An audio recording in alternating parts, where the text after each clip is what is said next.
So what we're going to do now is take these equations and apply them in very simple cases. The simplest case we can describe is homogeneous autoignition. So what is this thing? So it's what's happening every time you mix two things. You take a box,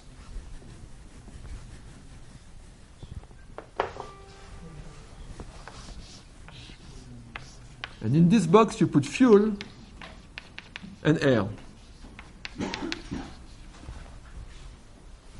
at a temperature T1, let's call it Ti. So we know the temperature at T equal to 0 is Ti, and we know the mass fractions at T equals 0. They are Yk I. And that means that the number of mole per cubic meters is also known at T equals 0. It's Nk I.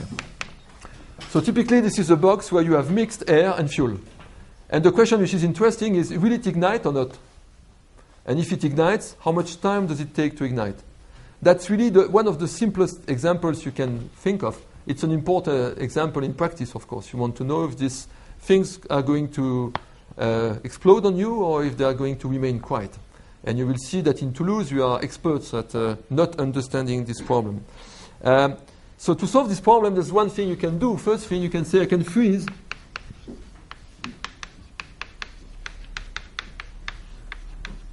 the composition. So I will say that the Yk will remain equal at all time to the Yk at the initial time.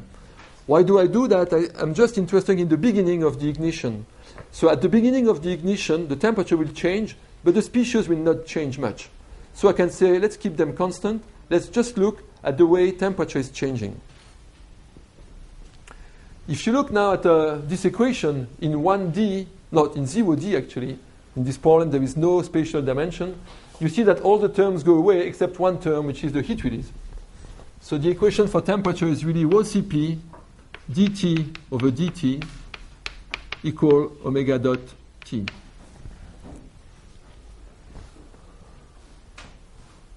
And the heat release there, if we suppose, for example, there's only one reaction going on, I'm going to assume it's a single-step reaction.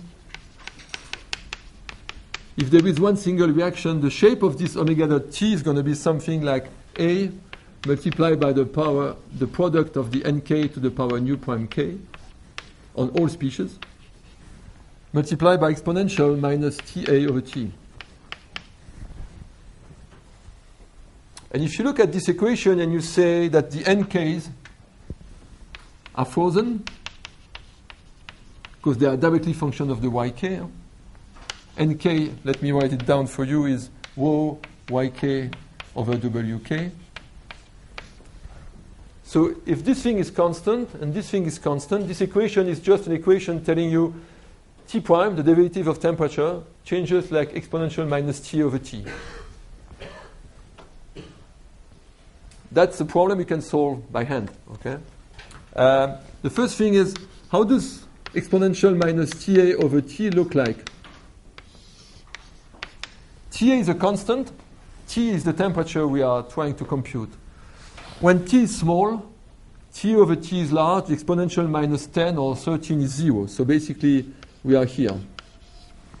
And when T gets sufficiently large, at some point, this exponential picks up, and the shape of this curve is something like this.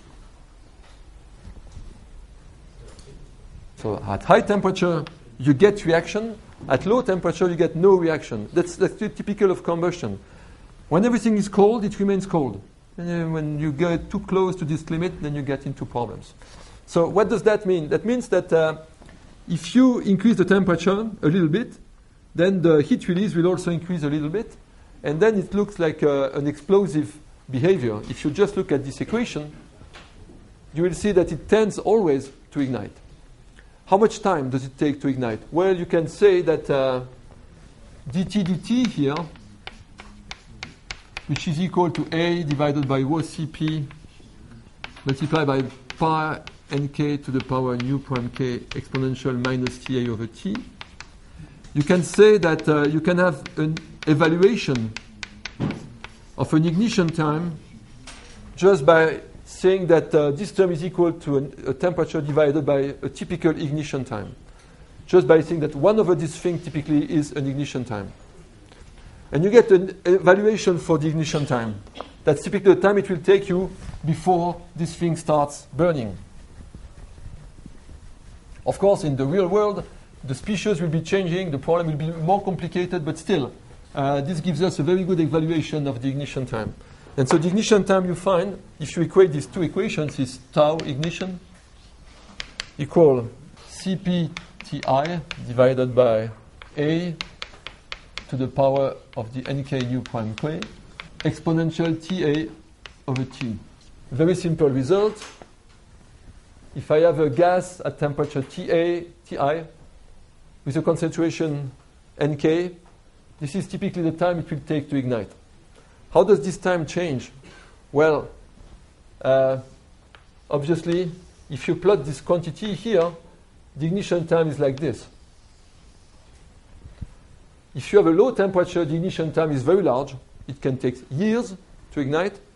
And if the time goes down, if the temperature goes up, the time will go down. So it means that if you have in a box a mixture of methane and air at 300 K, you have no problem. You can leave it there. It will never explode. If you put it at 400 K, you're fine. 500 K, you're fine. 600 K, you should be careful. If you go to 800 K, your time is counted in minutes. If you go to 9,000 K, your time is counted in milliseconds. After 900 K, you're dead. So it really means that this curve here, which gives you the ignition time as a function of the temperature, is really critical for combustion. You cannot play with a premixed reactants. If you get too hot, they will just explode in front of you. Now, if you look at this expression, what you can do is compute, for example, the log of the tau ignition. You see, it depends on Ta over T. So what people do quite often, they plot the logarithm of the ignition time, and that gives us directly an estimation of the activation temperature. So let me give you an example of that, if I can find it. It's here. This is taken from a PhD I found on the web, but you can find many of them everywhere. So what people plot here, it's 1 over T. Actually, they've plotted 10 to the power 4 divided by T. So here you get 950 K, and here you get 1,100 K. And here they have plotted the ignition time. So you see that when the temperature increases, so you go that way, the ignition times decreases by 0.1 millisecond to 1 microsecond. And then, of course, things get dangerous. And you can see also it's almost a straight slope, straight curve. So you can guess from that the activation energy which is plotted here. Now, there is one thing about these curves which is a little bit strange still, is that if you have an infinite amount of time in front of you, everything will ignite ultimately. Okay? So it would seem that if you take a box and you put a mixture there, if you wait long enough, it will always ignite. Why is it so? Well, it's because the problem I have taken here is a little bit too simplified. So I want to take a second canonical problem here, which is the homogeneous autoignition with heat losses, which probably explains a little bit better what's going on. So it's the same problem now, but with losses. So it's autoignition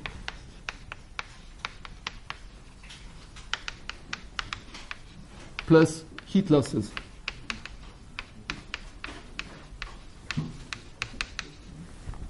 So now we take a box here where we have premixed gases, but you assume, and it's always the case in the real world, that this thing cannot get warm without caring about the surroundings. In the surroundings here, we have a temperature T infinity and a coefficient of convection, typically H, which is going to add a heat loss to this system. So the energy equation now for this system is the following. If you have a volume V and a surface S for this system, the changes of temperature of this volume V are given by this. This is the temperature change. Now, the source term is going to be omega dot T multiplied by the volume. That's the elevation of temperature due to the heat release. But then there will be heat losses, and the losses will be due to H, T minus T infinity, multiplied by the surface of this thing, the way it's cooled. If you look at this equation, it's like the one we had before, except we have a new term here, and you can plot it this, you can write it that way. dt over dt equal 1 over rho Cp omega dot T, same thing as before, minus H S over V, 1 over rho Cp, T minus T naught, T infinity. Okay, now you see the problem gets a bit more interesting. If I plot here the temperature, you see that the heat loss is just a straight line there. Okay, it's linear in T. So the heat loss term is something like this as a function of T. Now the heat release term is very nonlinear, as we said, and it looks like this one. The heat release is 0 when temperature is low, and when temperature goes up, the heat release does that. So this is the 1 over rho Cp omega dot T, and this is H S over V 1 over rho Cp T minus T infinity. And so you see now you have really what you would call a bifurcating problem. If you are here, if the temperature is here, for example, the losses are much larger than the gain. Okay? So this term is less than this one. So if at some point you go from here to there, you will always come back. So it's what we will call a stable point. The heat losses here, let's write it down, the heat losses here, they are larger than the heat release. And here, you have a temperature which we call the temperature of crossover, where things change. If by mistake or by chance or by anything you go on this side, when you are here, the heat losses are much less than the heat release.